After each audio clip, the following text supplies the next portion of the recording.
আসসালামু আলাইকুম রহমতুল্লাহ বারাকাতুহু। সম্মানিত ইমানদার দিনদার মুত্তাকি পরেজগার ভাইরা, আশা করব আপনারা সকলে আল্লাহর অশেষ মেহেরবানিতে ভালো আছেন। আজকের ভিডিওটা কিন্তু খুবই গুরুত্বপূর্ণ ভিডিও। আমাদের আজকের ভিডিওটাই গুরুত্বপূর্ণ বিষয় হচ্ছে নামাজ পড়ার পরেও যে তিন ধরনের ব্যক্তি জাহান্নামী হবে। দর্শক শ্রোতা, আমরা একটা জিনিস খেয়াল করব, কোনো ব্যক্তি যখন নামাজ পড়ে তখন সে বহুত কষ্ট করে সময় বার করে আল্লাহর একটি ফরাইজকে আঞ্জাম দেয়, অর্থাৎ আল্লাহর একটি ফরজ হুকুমকে আহ, সে নিজের জীবনে বাস্তবায়ন করে এবং সে বাস্তবে সেটাকে আপনার জেগে বাহ্যিক রূপে সেটা প্রকাশ করে দেখায়। তো একটি একটু খুব সময়ের একটা ব্যাপার রয়েছে।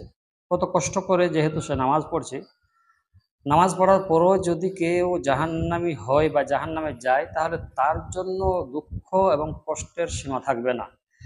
আর তারাই হতভাগ্য যারা নামাজ পড়ার পরও কিন্তু জাহান্নামে যাবে, বা যাদেরকে নামাজ পড়ার পরও জাহান্নামে যেতে হবে, তাদের থেকে আর বড় দুর্ভাগ্য আর কি হতে পারে। তো আজকের ভিডিওতে আমরা বলবো যে তিন ধরনের মানুষ নামাজ পড়ার পরও কিন্তু জাহান্নামে যাবে, এটা কিন্তু আবশ্যক। সেজন্য আমরা সকলেই জানি, আল্লাহ তাবারক ওয়া তাআলা কোরআনে কারীমে বলেছেন, বিসমিল্লাহির রহমানির রহিম, ইন্নাস সালাতা তানহা আনিল ফাহশাই ওয়াল মুনকার। বা অন্য জায়গাতে বলেছে ইন্নাস সালাতা কানাত আলাল মুমিনিনা কিতাবাম মাওকুতা। আমরা সকলেই জানি নামাজ এমন একটি জিনিস যে সমস্ত রকমের খারাপি থেকে বাঁচিয়ে নেয়। তো তো দর্শক শ্রোতা, আমরা কথা না বাড়িয়ে চলে যাব। আমরা প্রথম নম্বরে বলবো, প্রথম নম্বরে যে নামাজি নামাজ পড়ার পরেও কিন্তু জাহান্নামে যাবে, সে হলো যারা নিজেদের নামাজে অলসতা করে, সঠিক সময়ে নামাজ পড়ে না বা নামাজ আদায় করে না। এদের নামাজ কিন্তু আল্লাহ তাবারক ওয়া তাআলা কবুল করেন না, এটা আমাদেরকে ভালোভাবে জানতে হবে। আর এই রকম নামাজিদের কিন্তু পরকালে আল্লাহর সেখানে শাস্তি রয়েছে। আর শুধু সেটা এইরকম শাস্তি না, বরঞ্চ বড় কঠিন শাস্তি আল্লাহ তাবারক ওয়া তাআলার সেখানে রয়েছে। কোরআন কারীমে সূরা মাউনের মধ্যে আল্লাহ তাবারক ওয়া তাআলা বলেছেন যে আহ, তাদের দুর্ভাগ্য, বা তারা দুর্ভাগ্য ওই সকল মুসল্লি যারা নিজের নামাজের মধ্যে নিজের নামাজের ব্যাপারে বা নিজেদের নামাজের সম্পর্কে যারা উদাসীন। সূরা মাউনে আয়াত নাম্বার 4 এবং 5-এ আল্লাহ তাবারক ওয়া তাআলা বিস্তারভাবে বলে দিয়েছেন। তো এরা ওই সকল নামাজি যারা নাকি আপনার জেগে নামাজের মধ্যে উদাসীন, বা নামাজকে উদাসীনতার সাথে বেখেয়ালের সাথে আমরা কি তারা আদায় করে, এবং তারা খেল তামাশা বানিয়ে দিয়েছে এবং খেল তামাশায় তারা ব্যস্ত রয়েছে।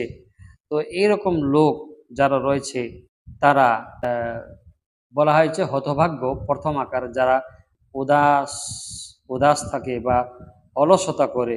এবং এদেরকেও বোঝানো হয়েছে যে যারা নামাজের মধ্যে রুকু এবং সেজদা, কমা, কায়াম, জলসা, জুরুদ এই গুলোকে সঠিকভাবে আপনার যে ওঠা বসা সঠিকভাবে যারা করে না বা করতে পারলো না, বা কেরাতের মধ্যে যাদের তাসহিহ নাই, অর্থাৎ সহি উচ্চারণ নাই বা সঠিকভাবে কেরাত করে না, বা তাসবিহ তাহলিল সঠিকভাবে করে না, তারাই কিন্তু এইসব জিনিসের ব্যাপারে অমনোযোগী। তাই তাদের অলসতাবশত তারা নামাজ পড়ে, উদাসীনতা অবস্থায় নামাজ পড়ে, সেজন্য তাদের নামাজ এই করবে না, আল্লাহ তাআলা কবুল করবেন না। আমাদেরকে ভালোভাবে বুঝে নিতে হবে। আর 2 নম্বর বলবো, যারা দায় সারাভাবে নামাজ পড়ে, অর্থাৎ বলে না যে আমি দায়মুক্ত হয়ে গেলাম। তো যারা নিজের উপর থেকে গুনাহের শুধুমাত্র ভারত্বটা নামানোর জন্য নামাজ পড়ে, বিধি বিধান যেগুলো রয়েছে সেগুলো যথাযথভাবে পালন করে না। এখানে একটি হাদিস আবু হুরায়রা রাদিয়াল্লাহু তাআলা আনহু থেকে আসছে যে রাসূলুল্লাহ সাল্লাল্লাহু আলাইহি ওয়াসাল্লামের কাছে একবার মসজিদের মধ্যে আবু হুরায়রা রাদিয়াল্লাহু তাআলা আনহু বসা অবস্থায়, এবং সেই সময় জনৈক ব্যক্তি নামাজ পড়ছিল। নামাজ পড়ার পরে সে নামাজ পূরণ করলো এবং সালাম ফেরালো। সালাম ফেরানোর পরে নবী আলাইহিস সালামকে সালাম দিলেন। তো আল্লাহ নবী বলেন, তুমি সালাম দিলে, সালামের জবাব দিলেন নবীজি। নবীজি বললেন, তুমি কি করছিলে? না, আমি নামাজ পড়ছিলাম। তো নবীজি বললেন, যাও তুমি নামাজ পড়ো। তো সে নামাজ পড়লো। আবার নবীজি বললেন, যাও আবার নামাজ পড়ো। তারপর আবার বলল, আবার বললেন যে আরো যাও নামাজ পড়ো। সেই লোকটি নামাজ পড়লেন, 3 বার এরকম বললেন। চতুর্থবার যখন নবীজি বললেন যে তুমি নামাজ পড়ো, তখন সেই ব্যক্তি বলল যে আমি এরকমই জানি, এর থেকে আমি আর উত্তম নামাজ পড়তে জানি না।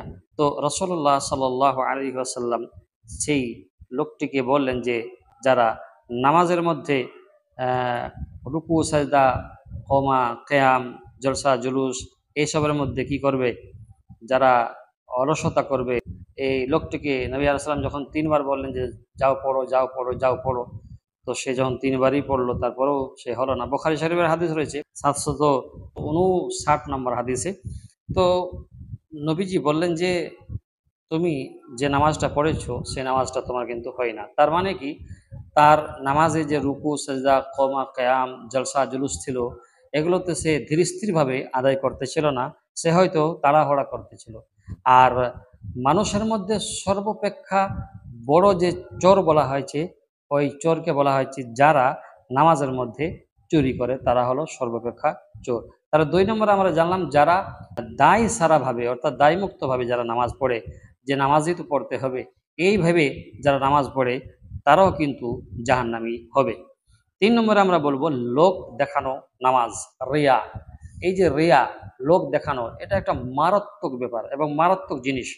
তো নবী আলাইহিস সালাম বললেন যে যারা লোক দেখানো নামাজ পড়ে, আল্লাযীনা হুম ইউরাউনা, কোরআনে কারিমে সূরা মাউনের মধ্যে 6 নম্বর আয়াতে রয়েছে যে এই যে লোক দেখানোওয়ালা নামাজ, এটা কিন্তু বাস্তবে মুনাফিক মানুষরা করে থাকে। যারা মুনাফিক হয় তারা দেখানোর জন্য নামাজ পড়ে, সেজন্য তাদেরও নামাজ কিন্তু কবুল হবে না। আমি আপনি কি দুর্ভাগা হতে চাই বা চান, বা হতভাগ্য হতে চান? আপনি কি দায়সারাভাবে নামাজ পড়তে চান?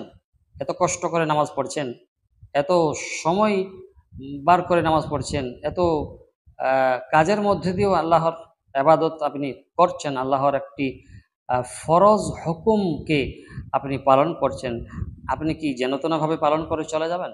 আপনি কি চান না আপনি জান্নাতে যাবেন? আপনি কি চান না নামাজ পড়ে আপনার নামাজ কবুল হবে? আপনি কি চান না নামাজ পড়ার মাধ্যমে আপনার আল্লাহ, আমার আল্লাহ আমাদের কাছ থেকে খুশি রাজি হবেন? তো আপনি যদি চান তাহলে এই 3 ব্যক্তির মধ্যে হবেন না। আশা করব বুঝতে পেরেছেন। ভালো থাকবেন। আসসালামু আলাইকুম ওয়া রাহমাতুল্লাহি ওয়া বারাকাতুহু।